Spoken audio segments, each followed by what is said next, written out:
Okay, last time we talked about the average velocity of an ideal gas. From the velocity, of course, we can get the kinetic energy. The average kinetic energy is equal to m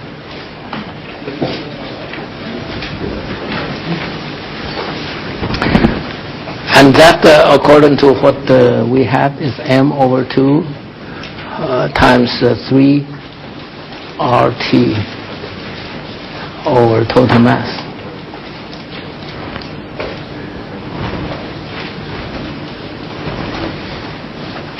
Which is equal to 3 over 2 RT over the total number of particles.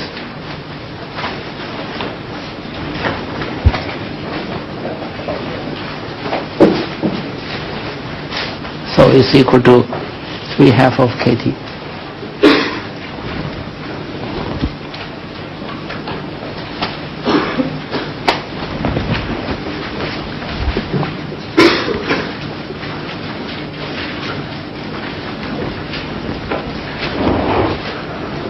The particle has three directions: Vx, Vy, Vz. The average of Vx squared, average of Vy squared, average of Vz squared are the same. So each degree of freedom of motion gives average energy of 1/2 kT.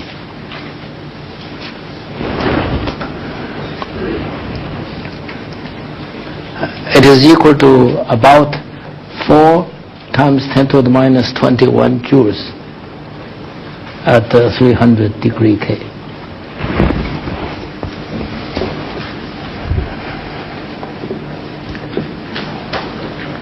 This is of course an important concept, and it's one of the reasons that people in the 19th century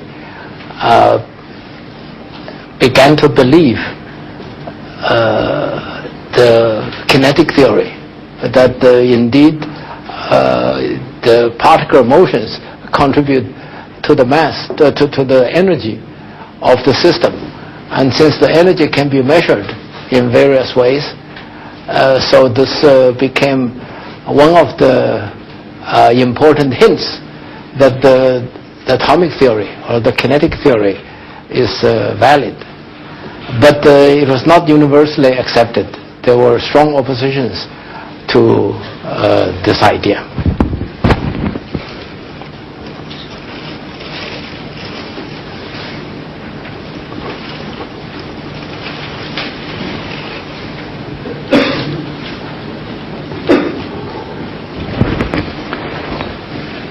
If a gas consists of many particles, and if the particles are infinitesimal in size and they do not hit each other, if they are very small, they just go past each other when they get close. If that were the case, then a particle would keep on moving in a straight line until it hits the wall. But that's not the actual fact. Actually, the atoms can be thought of as interacting balls. The idealized one is to think of them as if they were ping pong balls. And each ping pong ball has a diameter. So when two ping pong balls come too close to each other, they would hit each other and they would bounce off. As a consequence, the air molecules in bouncing around would hit each other. Mean free path means, on the average, the distance between two collisions of any single atom. Some molecules or atoms would hit, if it happens to be close to two other atoms. It might hit the first one and then immediately hit the second one. But others may be traveling in a region where there are few other atoms. Then it will travel a long distance without hitting. Free path means the distance between two hits. Mean free path means the average distance, the average of the free path. And there's a formula given in the book, which I shall only copy down without explaining how it's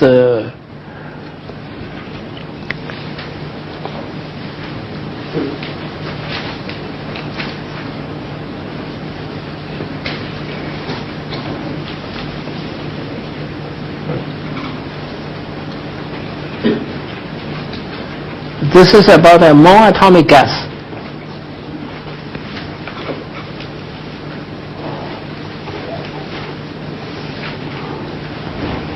For example, helium or neon. These are single atom gases, not oxygen. Oxygen forms a molecule, becomes O2, and O2 is like a dumbbell. It's 一个哑铃.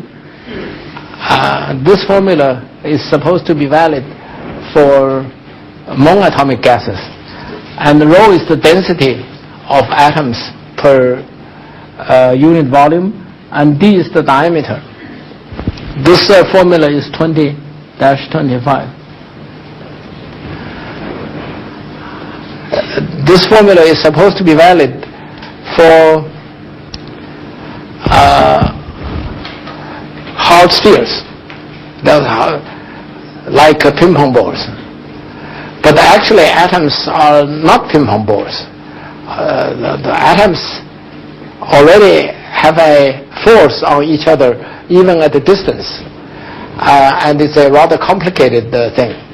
So d in that case is the approximate distance between two atoms when there begins a strong force between the two.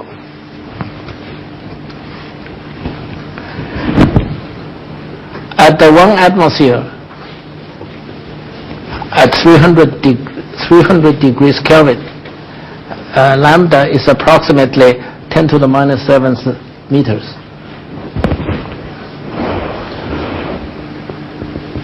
The diameter of atom is approximately 2 times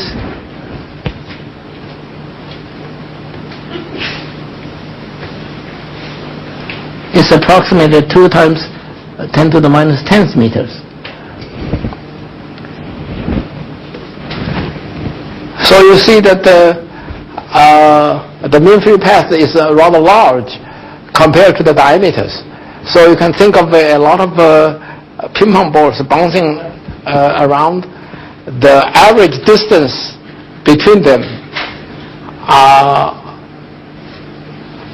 is quite large, and they would bounce around and on the average hit each other at 10 to the minus 7 meters, which is 500 times more than the diameter.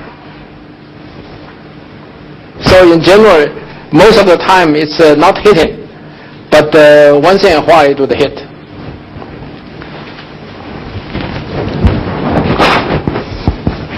This lambda, of course, becomes much smaller if the density is smaller. If the density is smaller, in the denominator, a lambda would become larger.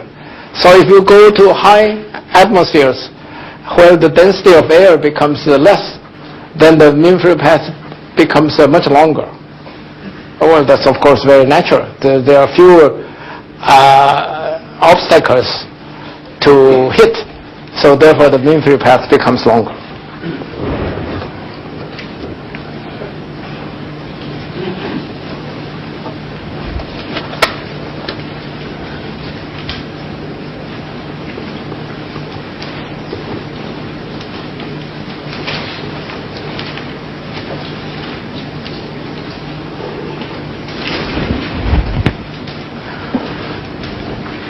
We had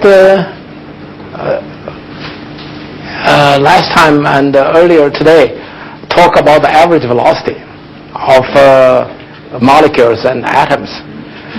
But of course, not all atoms or molecules in a gas have exactly that mass, have exactly that velocity.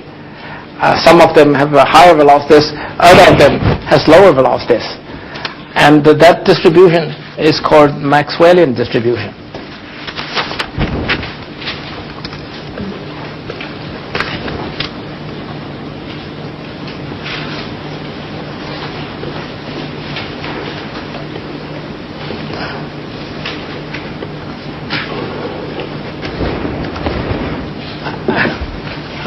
It's just the number of atoms, the number of molecules with V in dV.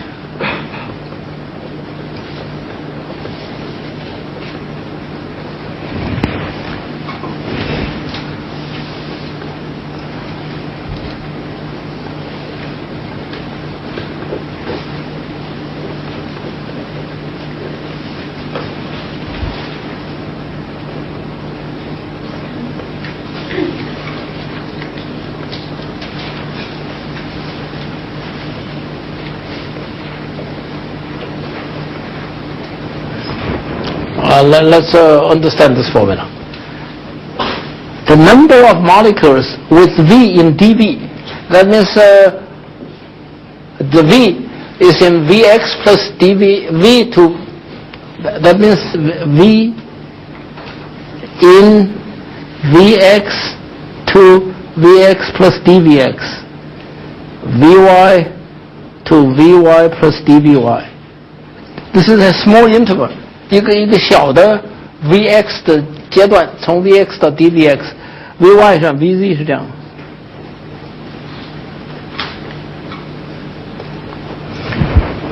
在这一个小的 region 之中，这个 atom 的数目是等于 dVx、dVy、dVz 乘上一个 exponential function， 前面乘上一个 numerical constant。这个 exponential function 呢是负的，底下是 kt。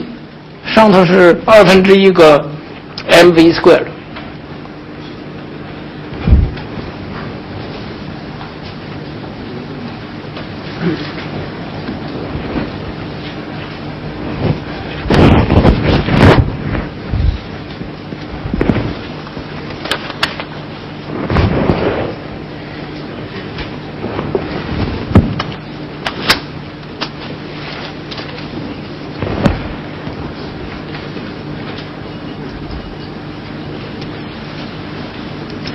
这个当然又可以写成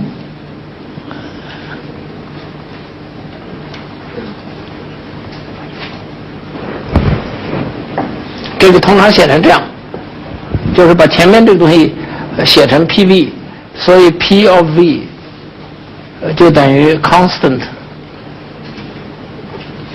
乘上 exponential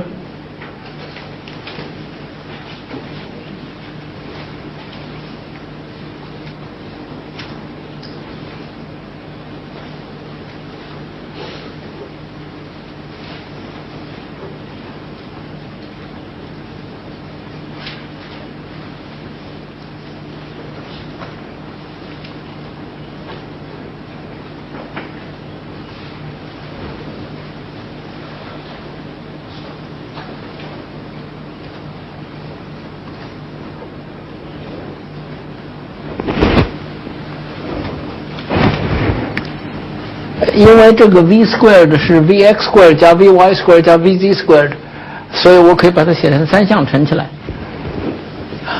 exponential 三个 exponential 乘起来就把它的 exponent 加起来就完了，所以就变成这样。这个有时候又把它写成这三项 separately 写开。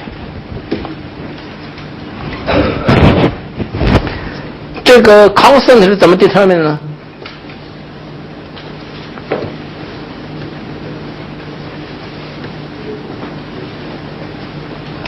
integral pz pv dv 是这个 v 是3个 minus infinity minus infinity minus infinity。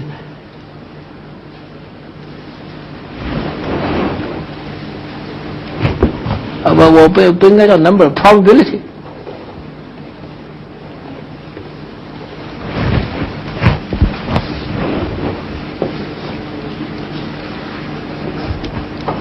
这个 PV 是 probability， 所以这 probability 是 such that 整个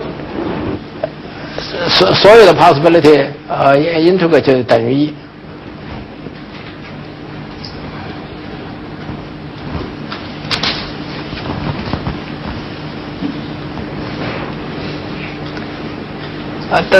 大家都了解不了解 ？OK， 那现在 the way we wrote it is dvx, dvy, dvz. But how about the square root of v squared? 那么这个呢是你可以这样写法我现在在 v space 是 3 dimensional。Consider v space vx, vy, vz 是相乘。现在我问说是在这个一圈里头between v and v plus dv 有多少 volume dvx, dvy, dvz 就是在 v space 里头的 volume。那么 between v and the volume in dv space 是等于什么呢？等于这个 area of 这个 sphere。area of sphere 是 4， 这个 distance 是 v， 是 4 pi v squared， 这是球面的面积。乘上 thickness 是 dv，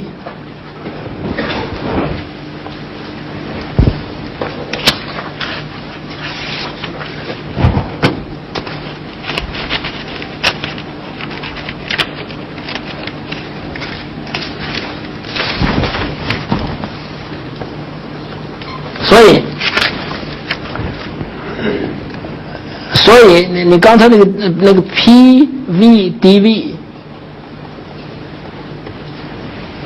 这是这 probability。in v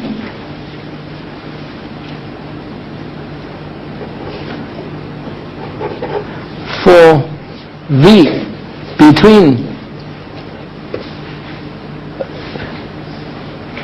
between v and v plus dv。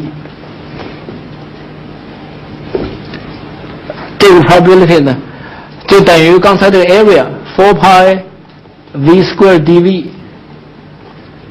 乘上这个 probability 乘上 exponential minus 1/2 mv squared over kt 乘上那 constant。这就是这一部分就是我刚才写的，这是它的 area。所以你把这都乘出来，就变成另外一个 constant， 乘上 v square， 乘上 e to the minus 1/2 mv square over kt dv。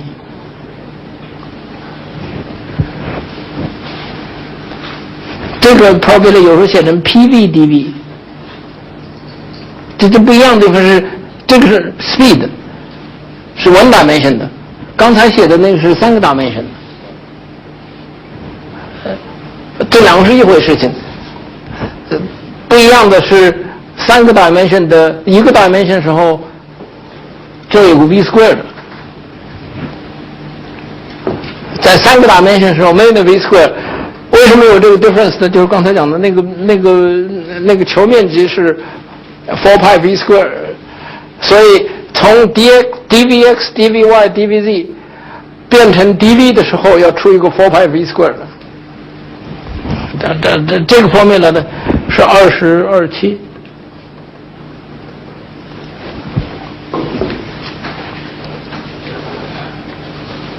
我如果画出来，这是 v， 这是 p of v。那么在 v 小的时候呢，这个是1。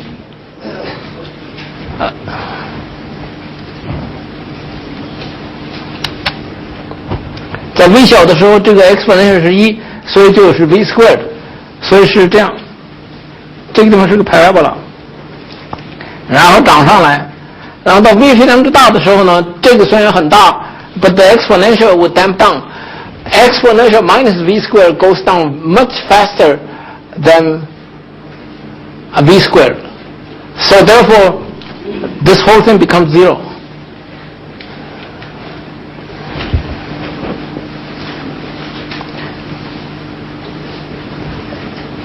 你们不要这个被负了，说是这是很小，这并不代表 small v 是很小。这个 v 所以少是因为这个4 pi v squared 是因为就是如果你拿这个 v 来看，在 v 等于0的时候是 maximum， 就是在 3 dimension 里头 ，if you take this 3 dimension。This distribution is this exponential. So the maximum probability is at the origin.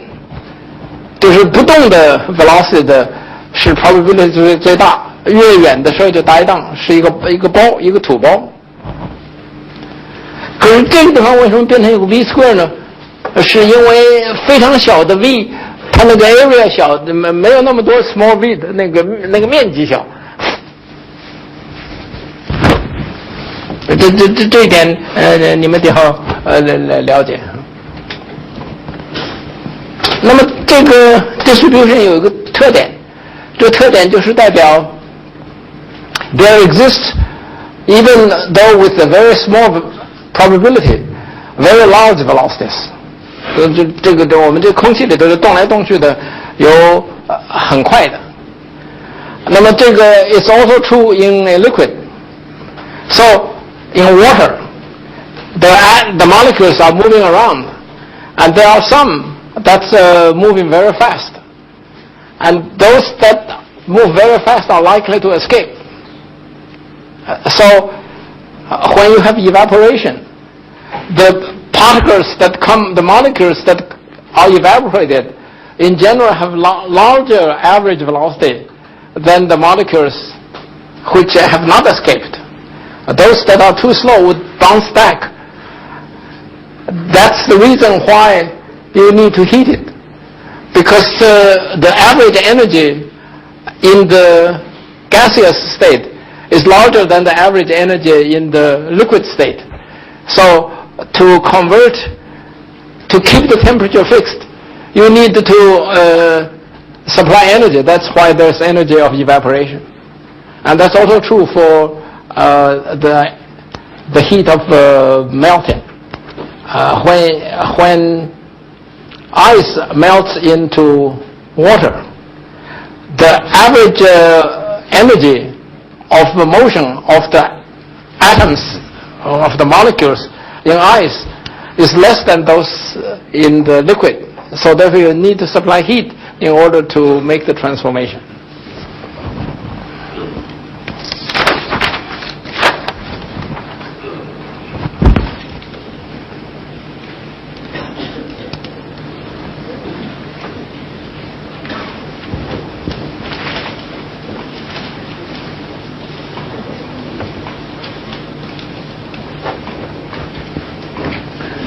We are now going to talk about the monatomic gas.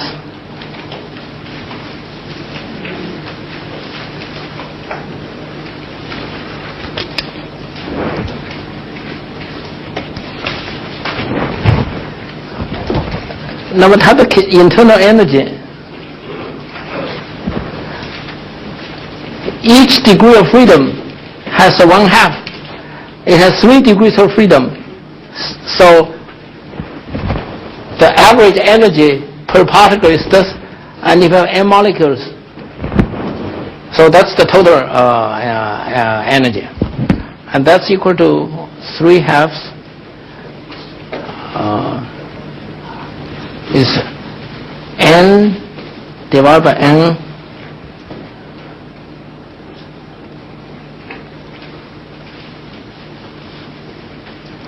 divided by NA. NA is the Avogadro's number. The total number divided by the Avogadro's number, that means the number of moles.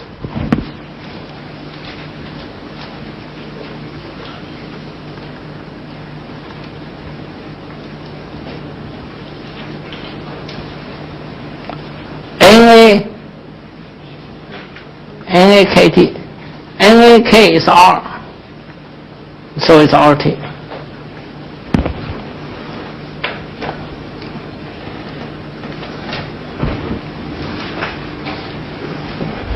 So the total kinetic energy is dependent, in this case, only on the temperature and not on the volume.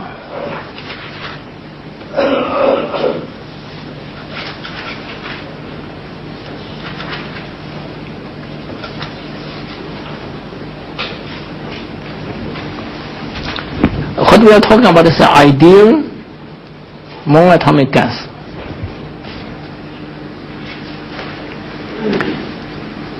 We have a fixed number of molecules. If you have a fixed number of, let's say, hydrogen or helium, not hydrogen, helium. Helium is monatomic.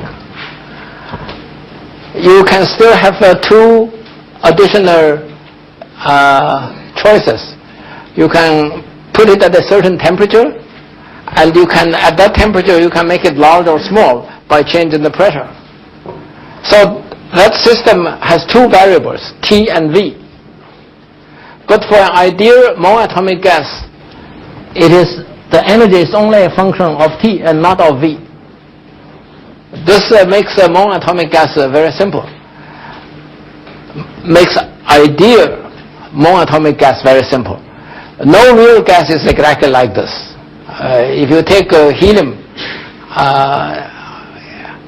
it's almost a ideal monatomic gas, but not exactly. There are various reasons for this. Most importantly is because there are collisions. And in our derivation earlier, when we derived the pressure relations with the velocity, we assume that the particle moves around and does not hit.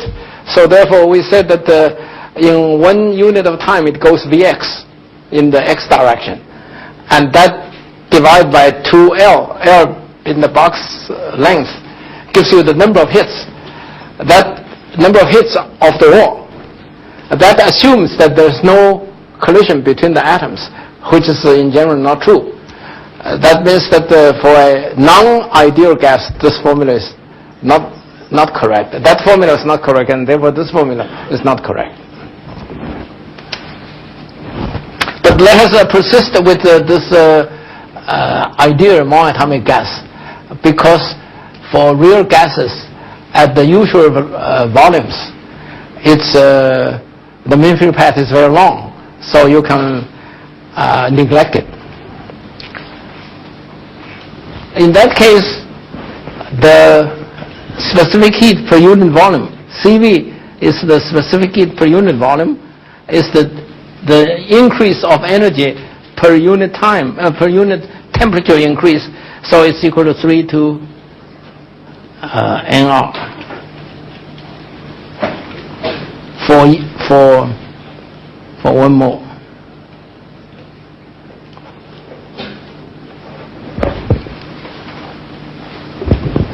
And it's equal to 12.5 joules per mole per degree.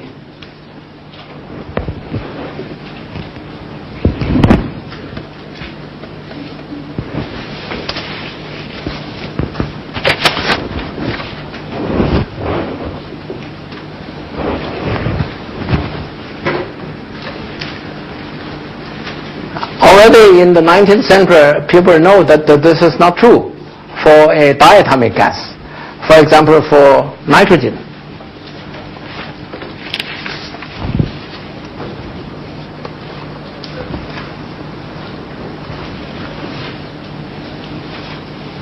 This is true approximately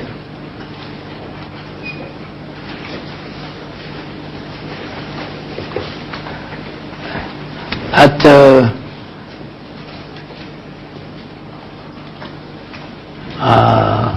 relatively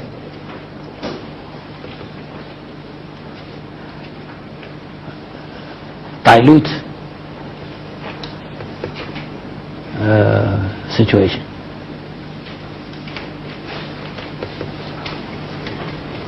But for diatomic gases, experimentally it was found that CV is approximately 5 halves, like nitrogen.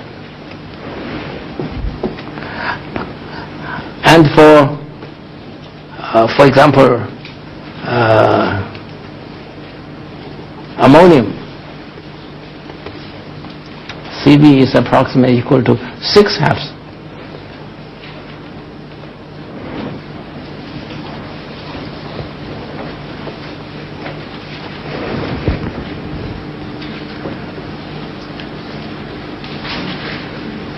So why is this so? The reason is because there are more energies than the average kinetic energy for these cases. If the molecule is a dumbbell, 是一个哑铃, then it not only can it move, and the 3 degrees of freedom of motion each would contribute per atom, per molecule, 1/2 of kT. But it's like this, it can also flip around this way. Now this kind of a motion has 2 degrees of freedom. Namely, if you have a rod this way, to describe its position, you need to specify, for example, theta and phi. So you have 2 degrees of freedom, and it can move in each degrees of freedom. So observing the experimental results, Maxwell formulated the principle of equidistribution of energy. He said that for each degree of freedom, there is an average energy of 1/2 kT. 1/2 kT for each kinetic motion, for each linear motion. But for each rotational motion, there's also 1/2 of kT. So 3/2 of kT plus 2 times 1/2 of kT gives 5/2 of kT. So there's an explanation of this. For NH4, it has an additional degree of freedom, namely it can rotate around this direction. This is nitrogen. It has 3 legs and 1 leg this way. It can still rotate this. So it has 3 degrees of rotation. It can move this way, but it can also rotate along the axis. So in that case, there are 6 degrees of freedom. So it's 6/2 of kT. And this is in very good agreement with the experiment for dilute cases.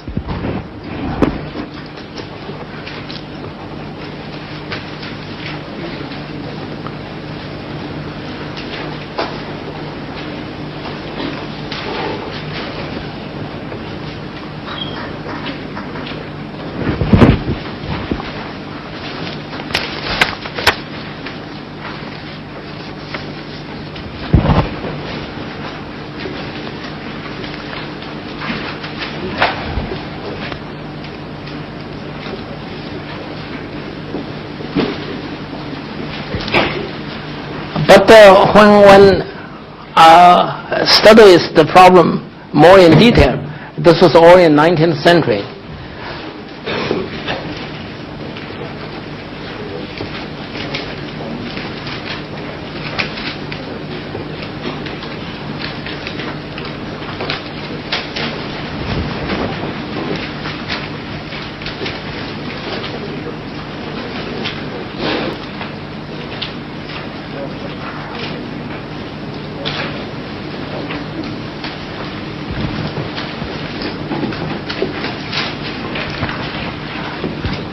发现了it's not that simple。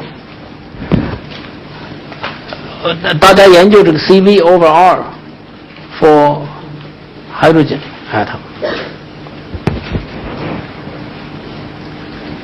根据我们刚才讲，应该是 5 halves。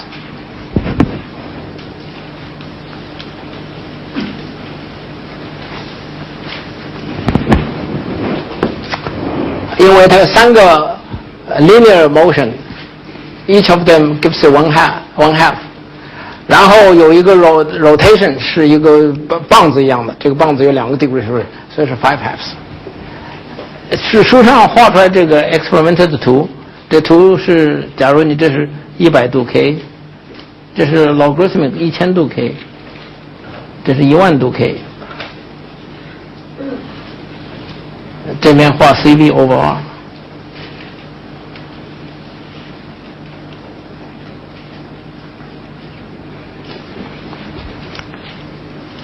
根据那个 theory 是应该在这儿 2.5。实验呢是果然是有一段是 2.5。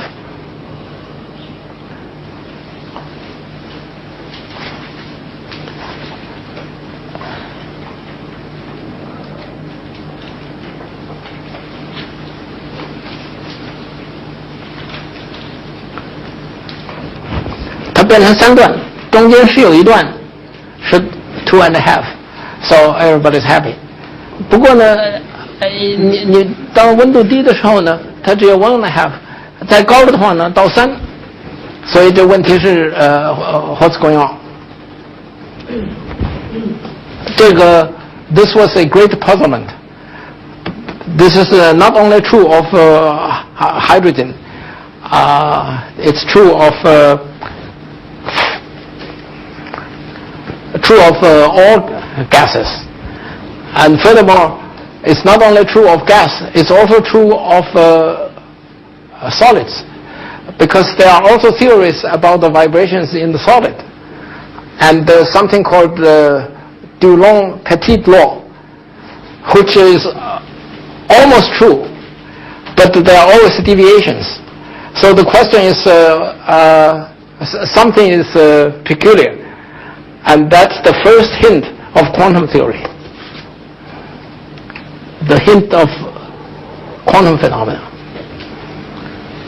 After quantum mechanics was developed, one understands not only qualitatively, quantitatively this curve, but the details are very complicated. So we can only talk about the qualitative feature today.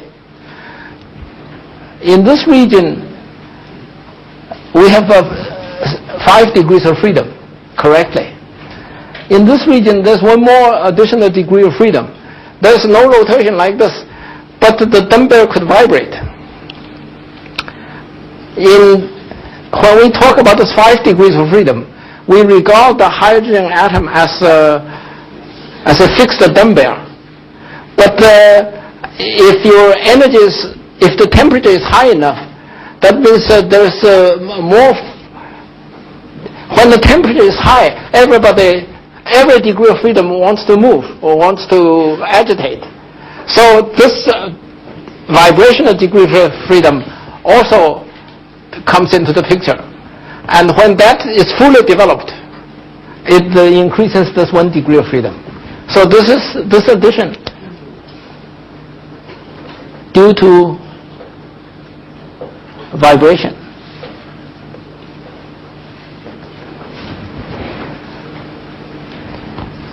What that means 是在 5 half 的时候，那个 degree of freedom frozen， 所以有一个 concept of frozen degrees of freedom。In other words， 在这儿的时候，这个 vibration 的 degree 是stuck 住，它没有够多的力量来excite 它。所以它是 frozen as if 它是 rigid， 可是到了够多的温度的时候，它也 come into picture。但 once it come into the picture, eventually 就变成了 additional degree of freedom， 所以又加了一个1/2 kT。那么 that's also true here。在这儿的话呢，是只有3个 degrees of freedom， 所以是2/3。那的意思就是说那个东西不转。这个当时不懂，就是你看了这个以后呢，就知道是有一个 phenomena， 它可以 freeze， 可是不懂为什么一个东西在这儿可以 freeze。那么这个的最后是 quantum mechanics 出来以后才懂。这个 freeze 这句话，有语病。它最重要的就是说，那个 degree of freedom 是 stuck 住了，它不能动，要到够多的 energy 才能够把它excite 出来。所以像这样子的图，等到懂了 quantum mechanics 以后，你就完全懂了，而且可以 quantitatively calculate 整个这 curve。这当然就是20世纪一个 great achievement。Does everybody understand what I said qualitatively? Actually, it involves both why there was original 金义 and 后来怎么这个金义后来被了解了。In fact, before it was understood, this was considered one of the greater puzzles, because clearly physics says something which is correct. This 3 halves, 5 halves, all beautifully agree. Besides, all gases have similar phenomena. But yet one did not understand how it can do something like this. That's one of the great puzzlement around the beginning of the 20th century. Another puzzlement was the Michelson-Morley experiment about the electrodynamics of matter. There are multiple puzzles. So, in around the beginning of the 20th century, there was the danger that the whole of physics would collapse, because there were too many things which everybody did not understand, while there are many, many things that everybody understood.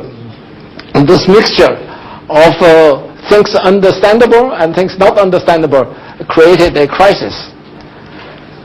And 100 years ago, in 1905, Einstein came along and showed in 1 year he solved many of these problems. Not this one, quantum physics, he made a great contribution in 1905, but the finer understanding of quantum mechanics had to wait another 20 years.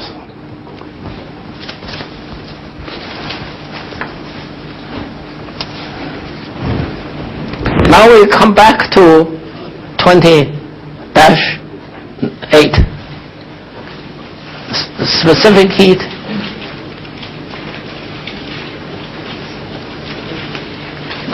at constant P.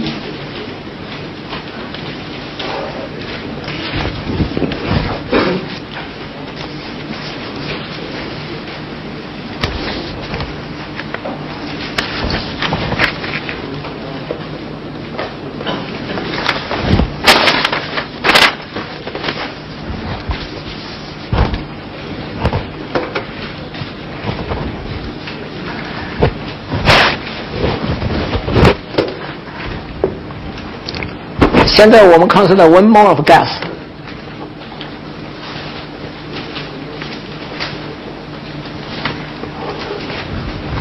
不管它是monatomic 或者不 monatomic， 不过是我们 consider 是个 idea， 就是那 PV 的 formula 是对的。那么我们现在要at a constant pressure.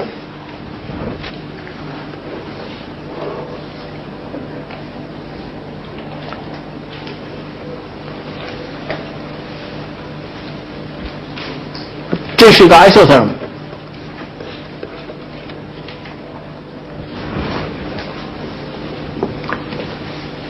比如说我从这儿让它固定的 temperature 让它压缩。可是呢，我可以让它这样做，让它 constant pressure。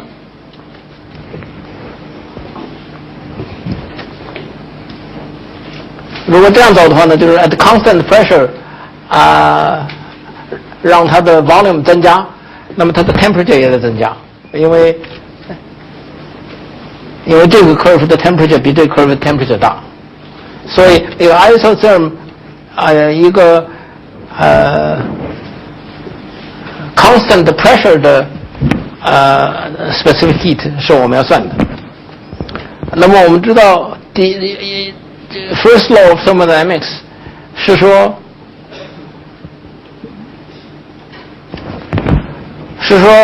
total internal energy 的 increase 是等于 heat input 减掉它所做的 work。假如你是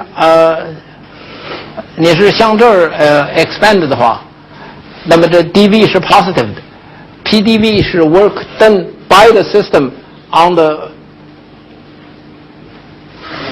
外界 ，therefore 它的 internal energy 要 decrease， 所以是个负号。可是 for 一个ideal gas one mole of ideal gas，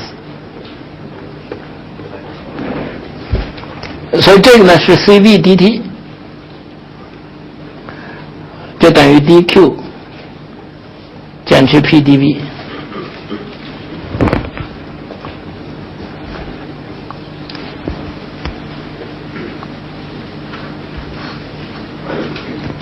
所以呢 dq 就等于 CV dt 加上 PdV。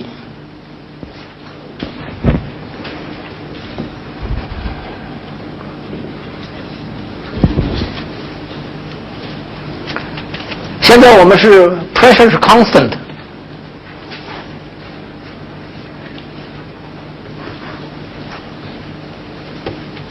所以 V 等于RT over P。 pressure 是 constant， 所以 volume 是 proportional to T， 所以呢这就等于 CV dt 加上 R over P dt 等于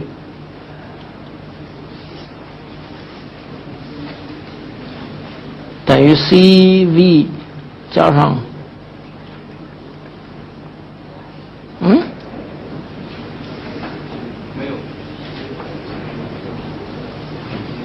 这还得乘上个 B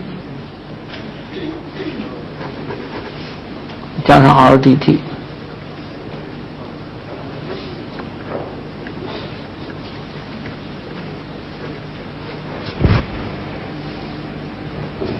所以 at constant pressure 这个 heat input per unit temperature increase 是等于，所以 Cp 就等于 Cv 加 R for ideal gas。 我们什么地方用到了 ideal gas 呢？就是这个方面了。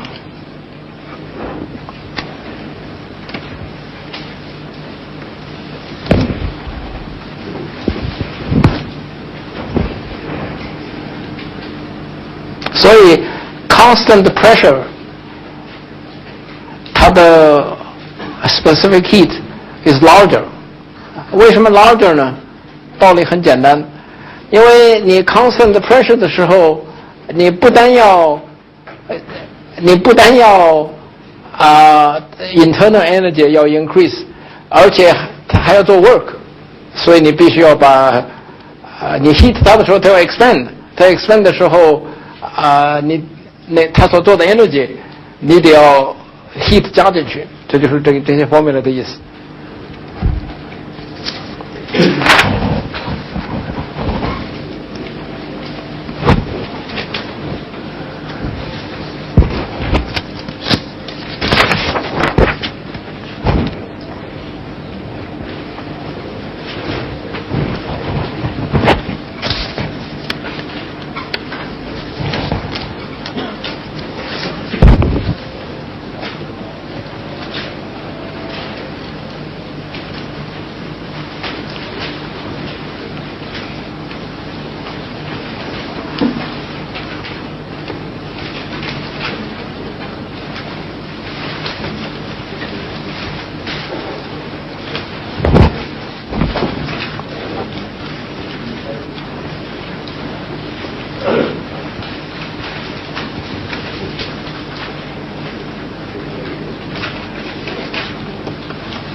Let us consider an ideal gas in an insulated box. This thick wall is supposed to be completely insulating, so there's no heat input. And we can have adiabatic expansion or compression of the gas. We consider one more.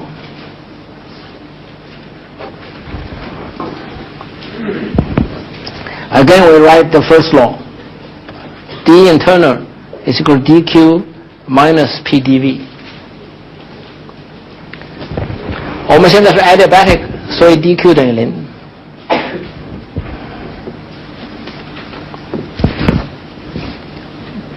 左边是 cv dt， 因为我们知道 for ideal gas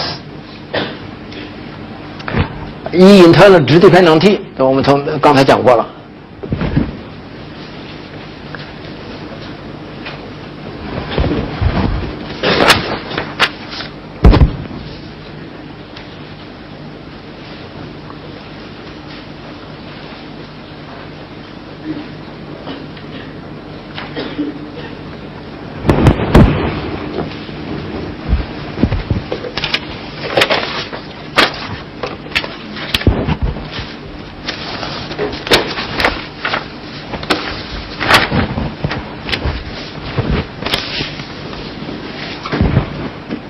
这个 formula 你写出来就变成 CV dt over t 加上R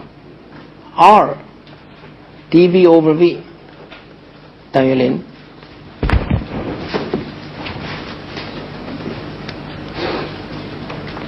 所以 dt over t 加上 R over cv，R over cv 是个numerical number， 比如说是3/2或者5/2。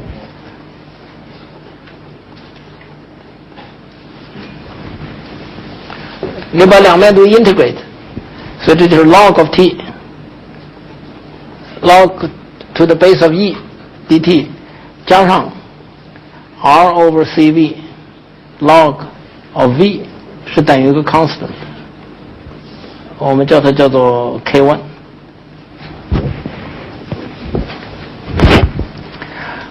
这个当然就是 log of t 乘上 v to the power r over cv 等于一个 constant。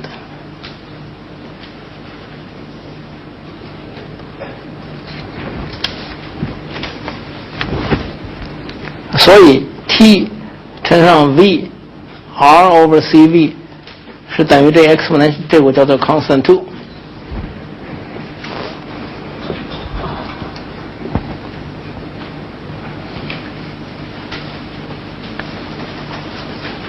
可是 t 是等于什么呢？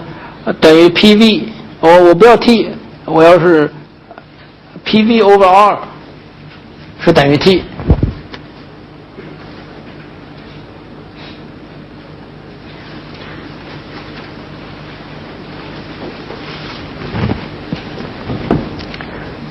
所以 p 乘上 v of 1 plus r over cv 是等于另外一个 constant， 你把这个 r 乘过去，另外一个 constant。1 plus r over cv 是等于 cv 加 r 等于 cp over cv， 这个平常叫做 gamma， 这个 gamma 可以 experimentally 量出来的。所以呢，你就得到 p v gamma 是等于一个 constant。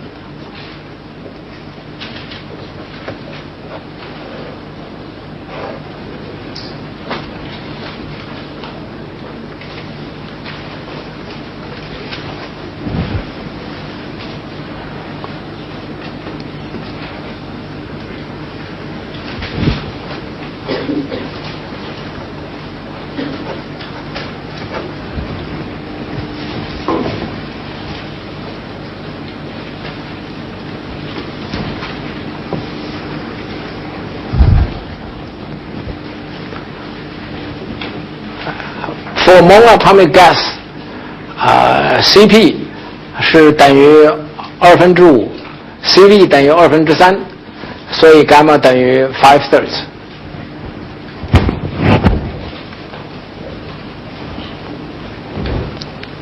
这个我们以前已经讲过了，这是一个 isotherm， 这是 PV 等于 constant。P 乘上 V 伽马等于 constant， 伽马是大于1的，所以它扣是这样。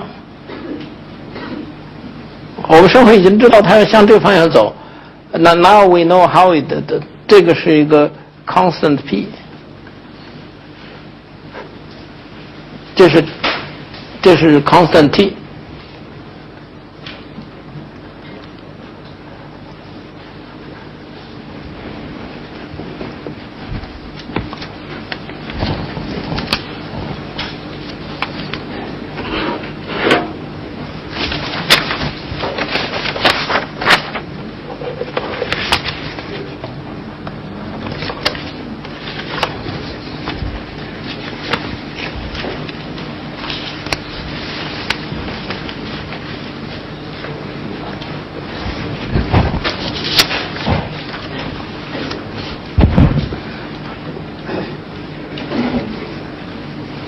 比如说是我们来做一个 exercise，chapter 20，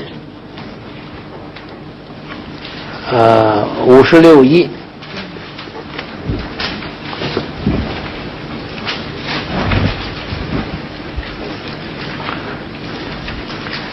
56E 是说 pressure is 1.0 atmospheres， T is 300 Kelvin.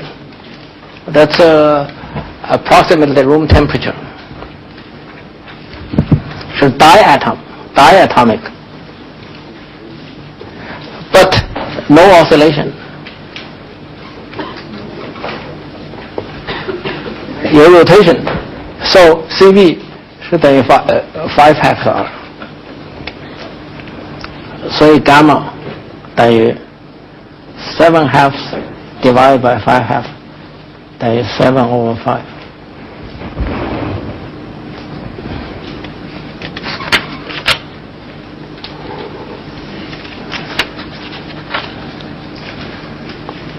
那 PV gamma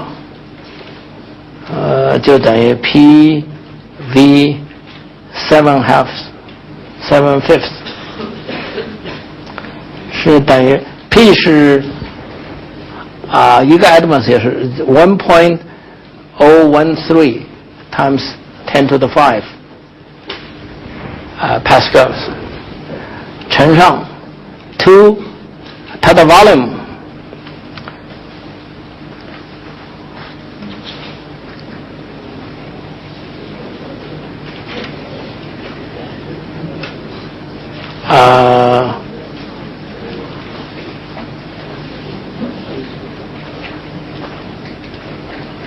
volume 是22.4，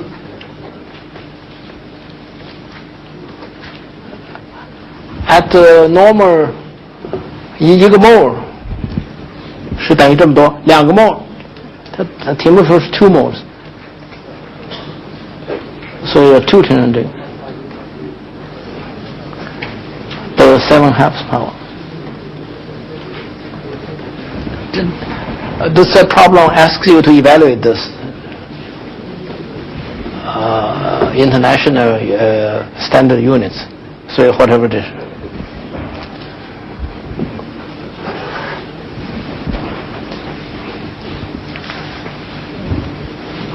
我们再做一个题目 ，exercise 17P, chapter 20.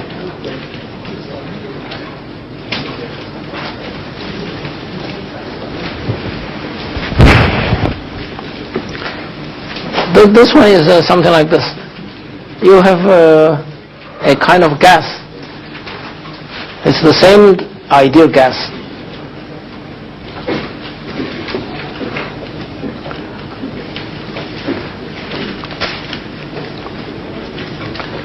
Demand volume is V1. 这面的 volume 是4倍子 V1， 这面的 pressure 呢等于5个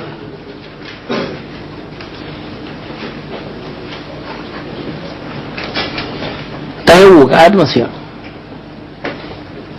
这面的 pressure 是1个 atmosphere。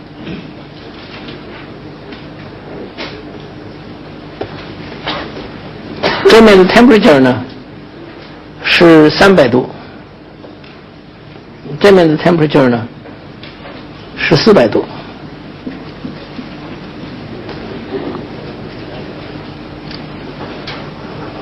这是原来的。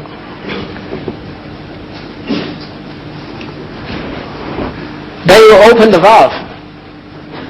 The pressures are not the same. So therefore, some gas is going to, it's the same gas, the same kind of ideal gas, but at different temperature and different pressures. So it will move from here to here.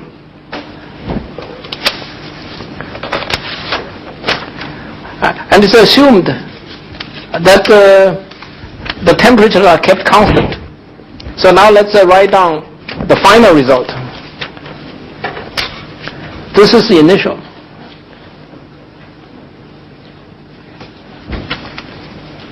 Final.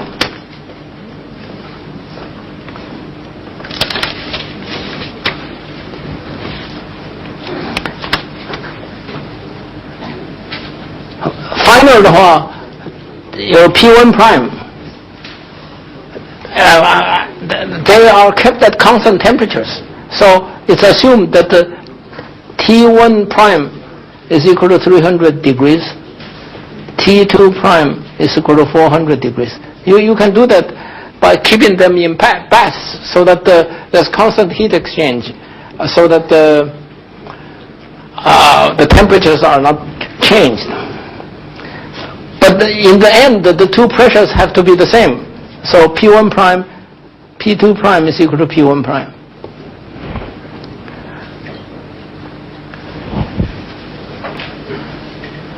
The question is, what is this pressure?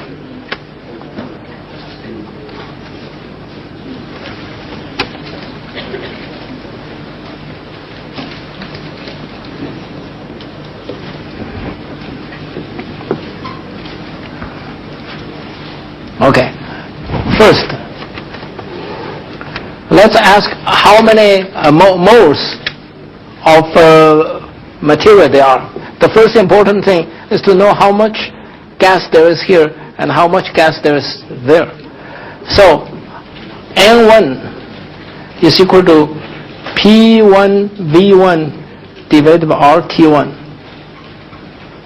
N2, that's the number of moles in the first box, P2 V2 over RT2. 所以 N2 over N1 是等于 P2 over P1 V2 over V1 T1 over T2.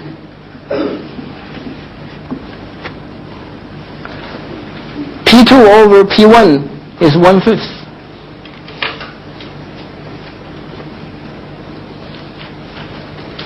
V2 over V1 is 4.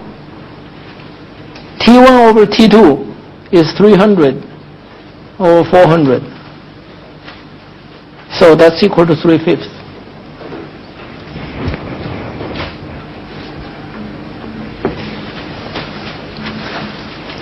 Similar, we can do the same for final.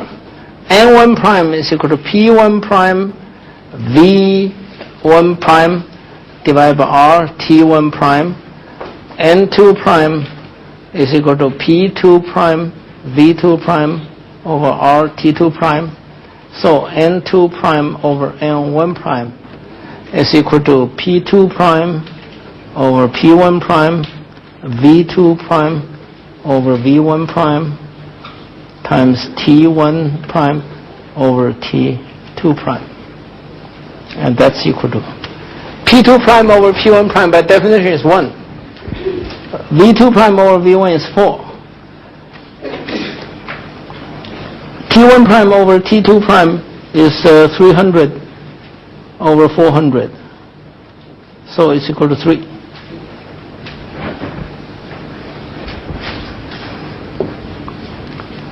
In other words, originally, 3/8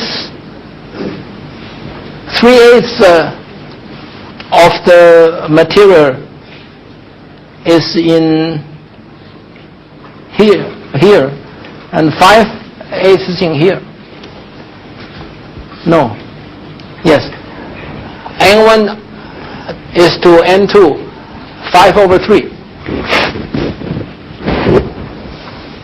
So let us call this N1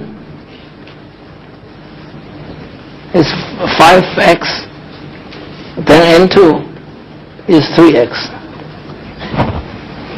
Because N1 over N2 is 5/3. Altogether, it's 8x.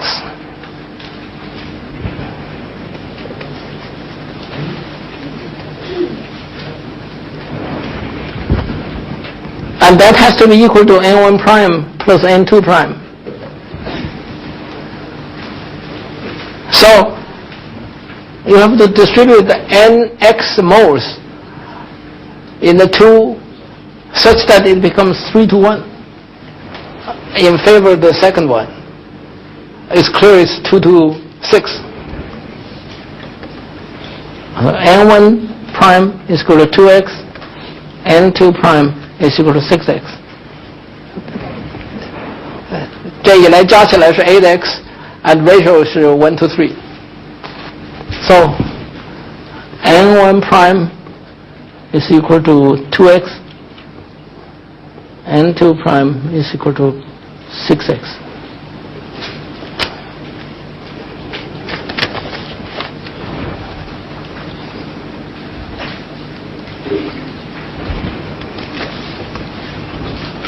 Now 我们看 P2 prime over let's calculate P1 over P1 prime. P1 V1 over R.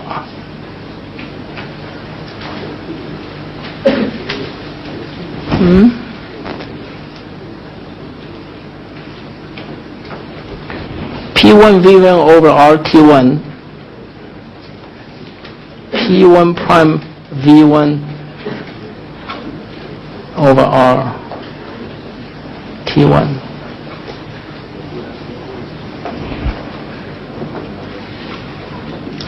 V1 等于 V1 prime, T1 等于 T1 prime, so this is an identity.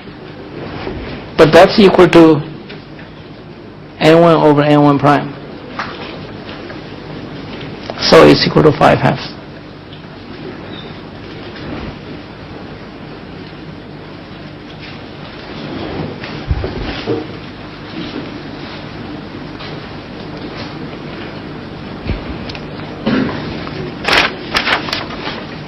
So P1 prime 等于 2/5 of P1 等于 2 atmospheres.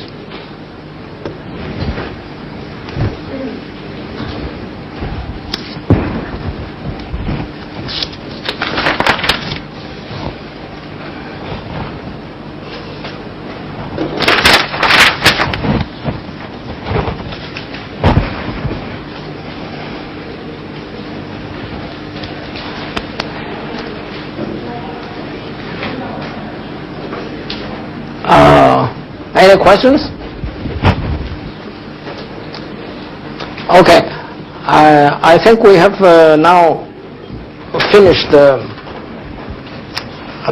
first part of thermodynamics, namely chapters 19 and 20. Next time we'll embark on the second law of thermodynamics, which is the more subtle part of thermodynamics. By the middle of the 19th century, thermodynamics became well established and was recognized as a profound contribution. And so many people become very devoted to thermodynamics. But also starting from that time, Maxwell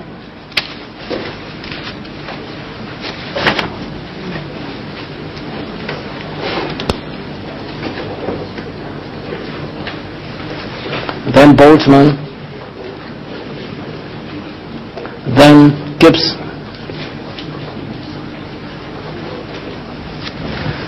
began the idea that we should treat all matter as consisting of atoms and molecules. As I told you before, this idea was already in the minds of the Greek philosophers. But in the 18th and 19th centuries, because of studies of gases, there were specific ratios of masses of gases of the same volume. So it became rather obvious to some people that there is something true about the atoms. And that includes the specific heat kind of experimental or empirical results. So in the latter part of the 19th century, there was a kind of a fight between those people who push atomic theory and those people who think that thermodynamics, which consists of continuous variables, they began two kinds of schools. And the school that talks about continuous variables, nothing discrete like individual atoms, was called the school of energetics.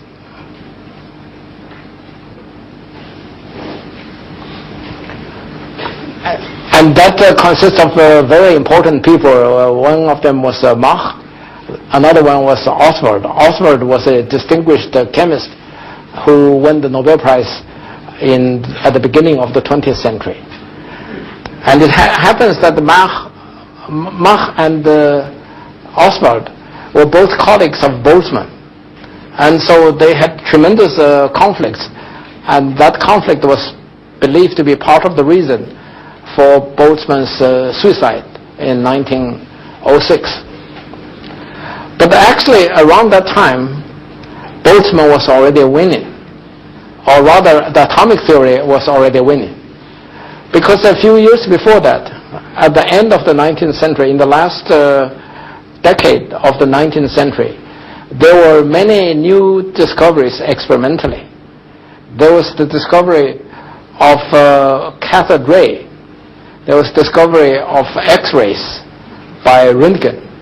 There was the discovery of radioactivity, all of which, for example, there were experiments indicating that you can have, in the cathode ray tube, you can have individual particles causing scintillation on the screen, and those were individual sparks.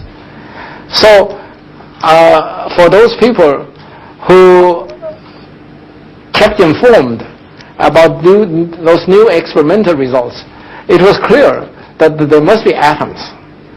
So actually, in many senses, Boltzmann's school, Boltzmann's ideas about the atomic theory was winning.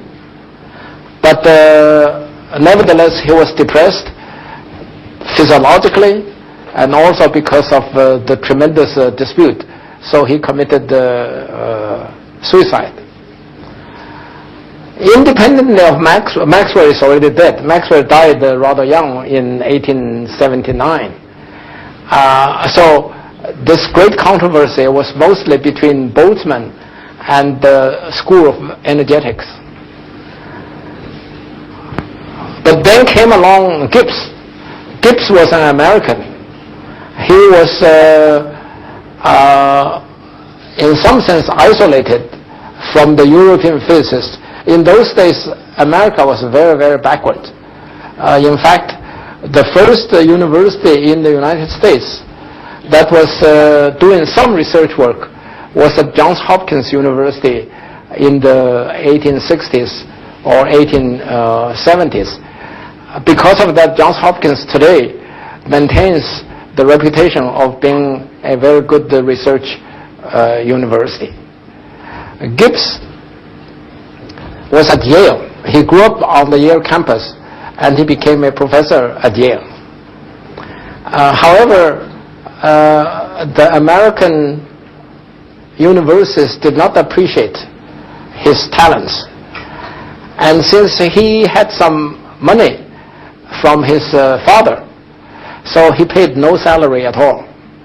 So he was a professor with no salary at Yale. Until Johns Hopkins had a chairman who offered him a job at Johns Hopkins with pay. So Yale had quickly to give him some salary. It was a very small salary. And there was an appointment letter by the Yale administration to Gibbs offering him a position with a salary. And that letter is kept in the Department of Physics at Yale as an important historical document. Indeed, a few years later, Gibbs wrote a book published in the early years of the 20th century, and that instantly established him as the foremost statistical mechanician. It was a beautiful book. It's a small book. If any book in physics is a bit like a poem, that is a book. That is the book. It's elegant and it's presented in a very poetic fashion. So after both Gibbs and Boltzmann died, Gibbs died in 1903, Boltzmann died in 1906. After both of them died, atomic theory gradually became one of the main thrusts of physics. Indeed, if you look at Einstein's work, Einstein was influenced by two strains of development in physics. One, electricity and magnetism, called electrodynamics. The other, statistical mechanics. He, in some sense, moved between these two, and so he changed the whole history of physics at the beginning of the 20th century, because those two were the greatest inheritance that physics had at that time from the 19th century. By the middle of the 20th century, everybody recognized that Gibbs made a profound contribution, because Maxwell was too early.